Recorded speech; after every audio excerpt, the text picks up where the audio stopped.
kasama na si Frank, ngunit walang sinuman ang sumuko sa kanilang determinasyon, at patuloy nilang pinapatay ang mga zombie. Kung tungkol naman kay Roar, bigla niyang natagpuan si Alpha sa harap niya, kaya't nabaliw siya at sinimulang atakihin ito.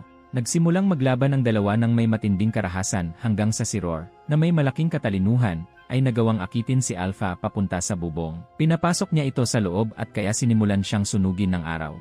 Sa huli, namatay si Alpha sa harap ni Roar. Sa wakas ay naramdaman ni Roar na nakapaghiganti na siya para sa kanyang asawa na ginawang zombie ni Alpha.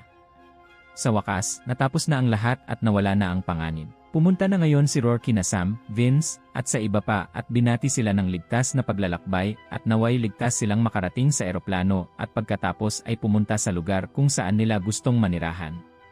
Tungkol naman kay Roar, sinabi niya kay Sam na magpapatuloy siya sa paglalakbay sa mundo, papatay ng mga zombie hanggang sa maubos niya silang lahat, o kahit man lang hanggang sa maubos niya ang lahat, o kahit man lang hanggang sa pinakamarami hanggat maaari.